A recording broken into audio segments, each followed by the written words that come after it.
ఆంధ్రప్రదేశ్లో బీజేపీ పార్టీకి 25 ఎంపీ స్థానాలున్నాయి. ఇదేంటి బీజేపీ పార్టీ ఆంధ్రప్రదేశ్లో సరిగా పోటీ చేయదు కదా! ఒకవేళ పోటీ చేసినా వాళ్ళు కూటమిలో ఉన్నారు. మహా అయితే గెలిస్తే 2, 3 పార్లమెంట్ సీట్లలో గెలిచారు అంతే కదా అని చెప్పేసి మీరందరూ అనుకోవచ్చు.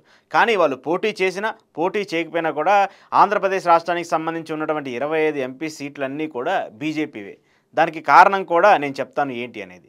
ఇటీవల కూటమి ప్రభుత్వం అధికారంలోకి వచ్చింది. బీజేపీకి సంబంధించి వైసీపీ పార్టీ మినహాయిస్తే దాదాపు మెజారిటీ స్థానాల్లో ఎంపీ స్థానాల్ని కూటమి ప్రభుత్వం గెలుచుకుంటూ వచ్చింది. ఆ కూటమి ప్రభుత్వానికి సంబంధించి అంటే ఆంధ్రప్రదేశ్ రాష్ట్రానికి సంబంధించిన ఎంపీల సపోర్ట్తో ఒకంత సపోర్ట్తోనే కేంద్ర ప్రభుత్వం అక్కడ అధికారాన్ని సాధించింది. మూడోసారి ప్రధానమంత్రిగా నరేంద్ర మోదీ గారు ప్రమాణ స్వీకారం చేశారు. ఇంతవరకు బాగానే ఉంది. అయితే ప్రస్తుతము దేశవ్యాప్తంగా కంటే కూడా ముందు సౌత్ ఇండియాకి సంబంధించి డీలిమిటేషన్ పైన పెద్ద ఎత్తున చర్చ జరుగుతుంది. డీలిమిటేషన్కి సంబంధించి సౌత్ ఇండియాకి ప్రధానంగా నష్టం జరిగే అవకాశం ఉంది. గతంలో ఏదైతే డీలిమిటేషన్కి సంబంధించినటువంటి నిర్ణయాలు ఉన్నాయో ఆ నిర్ణయాల ప్రకారం డీలిమిటేషన్ జరిగితే జనాభా ప్రాతిపదికన చూసుకున్నా లేదంటే మిగతా ప్రాతిపదికన చూసుకున్నా సౌత్ ఇండియాకి చాలా ఎక్కువ నష్టం జరగబోతుంది. తద్వారా సౌత్ ఇండియాకి సంబంధించిన రాజకీయ ప్రస్తావన పార్లమెంట్లో తగ్గే అవకాశం ఉందని చెప్పేసి సౌత్ ఇండియాకి సంబంధించిన అన్ని రాజకీయ పార్టీలు గగ్గోలు పెడుతూ ఉన్నాయి.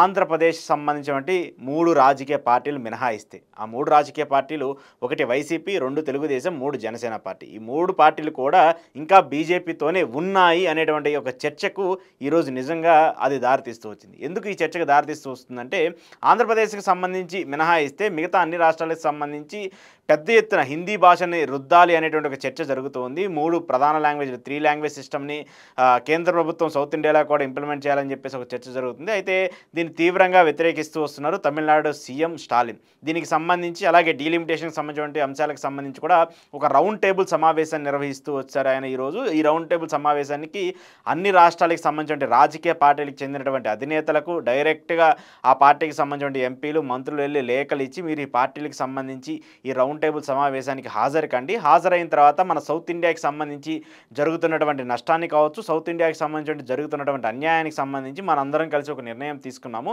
ఆ నిర్ణయం తీసుకున్న తర్వాత దాని మీద కేంద్ర ప్రభుత్వానికి సంబంధించి ఎలా పోరాడాలి ఏంటి అనేది కూడా ఒక చర్చిద్దామని చెప్పేసి సీఎం స్టాలిన్ అందరి ముఖ్యమంత్రులు ఒక లేఖ రాశారు. అయితే ఈ యొక్క రౌండ్ టేబుల్ సమావేశానికి ఆంధ్రప్రదేశ్కి సంబంధించి 3 పార్టీలు మినహాయిస్తే సౌత్ ఇండియాకి సంబంధించిన అన్ని రాష్ట్రాలకు చెందినటువంటి రాజకీయ పార్టీల నుంచి అందరూ కూడా అటెండ్ అవుతూ వచ్చారు. ఇటు తమిళనాడుకు సంబంధించి చూసుకున్నా లేదంటే కేరళకి సంబంధించి చూసుకున్నా కర్ణాటకకి సంబంధించి చూసుకున్నా ప్రధానంగా మన తెలుగు రాష్ట్రాలకు సంబంధించిన ఒక రాష్ట్రమైనటువంటి తెలంగాణకి సంబంధించి చూసుకున్నా ఇక్కడి నుంచి కూడా కొంతమంది ఇటు బీఆర్ఎస్ పార్టీ నుంచి కేటీఆర్ అలాగే మరి కొంతమంది నేతలు వెళ్తే కాంగ్రెస్ పార్టీ నుంచి కూడా కొంతమంది ఈ యొక్క సమావేశానికి వెళ్ళారు. సమావేశానికి వెళ్ళి ఏదైతే సౌత్ ఇండియాకి సంబంధించి జరుగుతున్నటువంటి నష్టం ఉందో దాని మీద ప్రధానంగా చర్చిస్తున్నారు.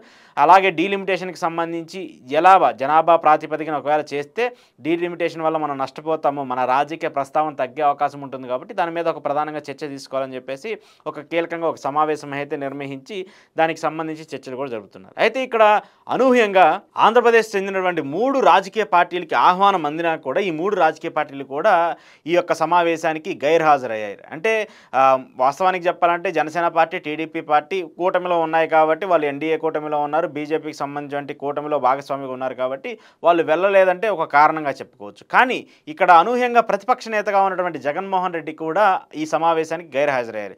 ఒక విధంగా చెప్పాలంటే జగన్మోహన్ రెడ్డికి స్టాలిన్కి మంచి సన్నిహిత సంబంధాలు ఉన్నాయి. గతంలో జగన్మోహన్ రెడ్డి 2019లో ముఖ్యమంత్రి అయినప్పుడు ఆయన ప్రమాణ స్వీకారానికి కూడా స్టాలిన్ వచ్చారు. మేమంతా కూడా మంచి మిత్రులము, రాబోయే రోజుల్లో మరిన్నిసార్లు జగన్మోహన్ రెడ్డి ముఖ్యమంత్రి అవ్వాలి, ఆయన రాష్ట్రానికి మంచి చేయాలంటూ కూడా ఆయన చాలాసార్లు చెప్తూ ఉన్నారు. చెన్నై వెళ్ళినా కావచ్చు లేదంటే తమిళనాడుకు సంబంధించి అలాగే ఆంధ్రప్రదేశ్ రాష్ట్రానికి సంబంధించి మళ్ళీ మంచి లైజనింగ్ ఉన్నటువంటి ఇద్దరు ముఖ్యమంత్రులుగా ఉన్నటువంటి సమయంలో కూడా వాళ్ళిద్దరు చేస్తూ వచ్చారు. అయితే ఇప్పుడు అనూహ్యంగా స్టాలిన్ నిర్వహించేటువంటి సమావేశానికి జగన్మోహన్ రెడ్డి వెళ్ళకపోవడం ఏంటనేది ఒకటి చర్చ జరుగుతుంది. ఇక్కడ ప్రధానంగా మరొక అంశం ఏంటంటే గతంలో 2019 నుంచి 2024 వరకు 2వ టర్మ్లో ప్రధానమంత్రిగా మోదీ ఉన్నప్పుడు కూడా ఇక్కడ రాష్ట్రానికి సంబంధించి ఆంధ్రప్రదేశ్ ముఖ్యమంత్రిగా జగన్మోహన్ రెడ్డి ఉన్నప్పుడు వీళ్ళిద్దరూ కూడా మంచి లైజనింగ్ మెయింటైన్ చేస్తూ వచ్చారు రాష్ట్ర ప్రభుత్వాలకు సంబంధించి, కేంద్ర ప్రభుత్వాలకు సంబంధించి.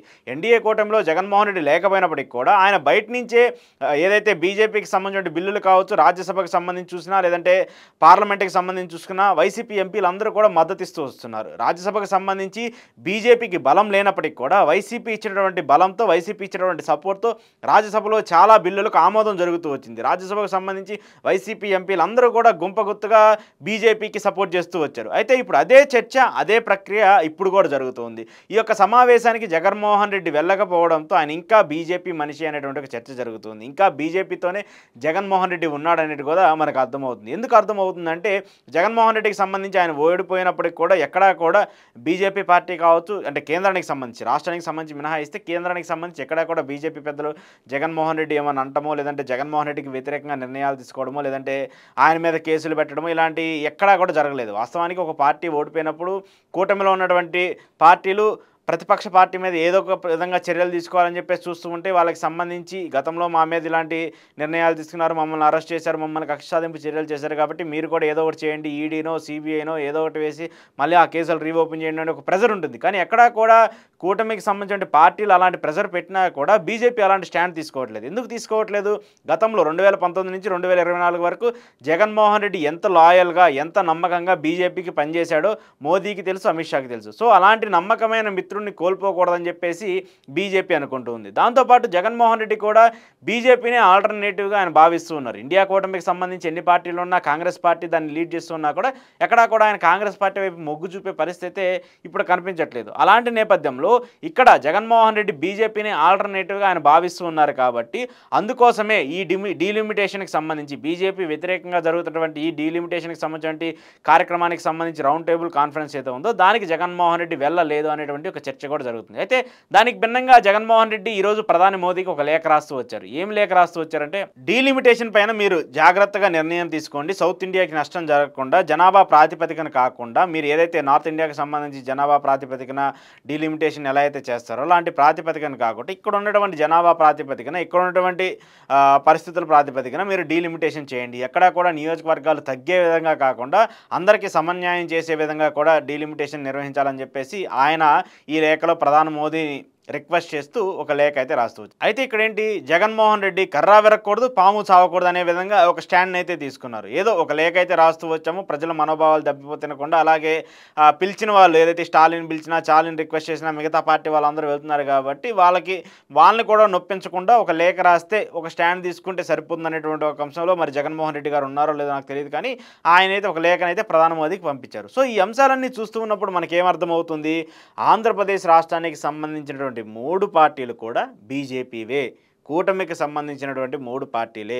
అధికారంలో ఉన్నప్పుడు ఒకరితో ఎత్తిపట్టుకుంటాయి, వాళ్ళు ప్రతిపక్షంలో ఉన్నప్పుడు వాళ్ళని వ్యతిరేకిస్తూ వస్తున్నాయి. సహజంగా రాజకీయాలకు సంబంధించి అవి జరుగుతూ ఉంటాయి. ఇంకా ఆంధ్రప్రదేశ్ రాష్ట్ర రాజకీయాలకు సంబంధించి చూసుకుంటే ఇవి మరింత ఎక్కువగా మనకు కనిపిస్తూ ఉంటాయి. సో అలాంటి అంశాలన్నీ కూడా మనకు కనిపిస్తూ ఉన్నప్పుడు ఇంకా జగన్మోహన్ రెడ్డి బీజేపీ మనిషి అనేది మనకు అర్థమవుతుంది. దట్తో పాటు కూటమికి సంబంధించి ఒక ఎదురు దెబ్బగా కూడా ఇది చెప్పుకోవచ్చు. ఎందుకు ఎదురు దెబ్బగా చెప్పుకోవచ్చు అంటే, ఆల్రెడీ ఇక్కడ జనసేన పార్టీకి సంబంధించి బీజేపీ 2గా ఇక్కడ ప్రొజెక్ట్ చేస్తూ ఉంది. ఆంధ్రప్రదేశ్కి సంబంధించి ఆయన బీజేపీ ఏదైతే వ్యవహారాలు చేస్తూ ఉంటే సనాతన ధర్మం అంటారా, హిందీని సపోర్ట్ చేయడం అంటారా, లేదంటే ఇక్కడ మిగతా అంశాలకు సంబంధించి వ్యతిరేకించి మాట్లాడటం అంటారు, ఇవన్నీ కూడా పవన్ కళ్యాణ్ త్రూగా బీజేపీ రాజకీయం చేస్తుంది. ఇక మరోవైపు చంద్రబాబు నాయుడు గారు టీడీపీ పార్టీ ఆయన రాజకీయ స్వప్రయోజనాలు కోసం, ఆయన అధికారంలోకి రావడం కోసం ఎలాంటి స్టాండ్స్ తీసుకుంటారో మనందరికీ తెలుసు.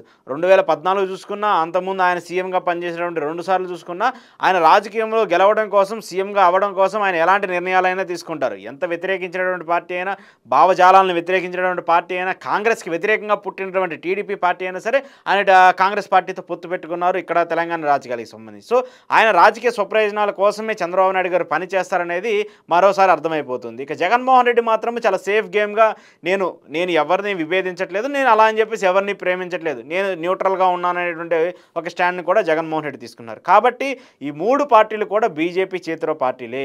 ఈ 3 పార్టీలు కూడా బీజేపీకి సంబంధించిన పార్టీలే. ఈ ముగ్గురు కూడా బీజేపీకి సంబంధించినటువంటి వ్యక్తులే అనేది ఈరోజు జగన్మోహన్ రెడ్డి ఈ సమావేశానికి గైర్హాజరు అవ్వడం వల్ల మనకు అర్థమైనటువంటి థియరీ. మరి దీనికి సంబంధించి రాబోయే రోజుల్లో వీళ్ళ స్టాండ్ ఎలా ఉంటుందో ఖచ్చితంగా చూడాల్సి ఉంది. ఎందుకంటే ఇప్పుడే చంద్రబాబు నాయుడు గారు చాలాసార్లు పదే చెప్తున్నారు, పిల్లల్ని ఎక్కువ కనండి, ఒకవేళ మీరు పిల్లల్ని కనకపోతే రాబోయే రోజుల్లో మన సౌత్ ఇండియాకి సంబంధించి ప్రాధాన్యత తగ్గే అవకాశం ఉంటుంది, మీరు పిల్లల్ని ఖచ్చితంగా కనాలి అనేటువంటి అంశాన్ని కూడా మాట్లాడుతూ వస్తున్నారు. సో పిల్లల్ని కనడం ఇక్కడ సొల్యూషన్ కాదు.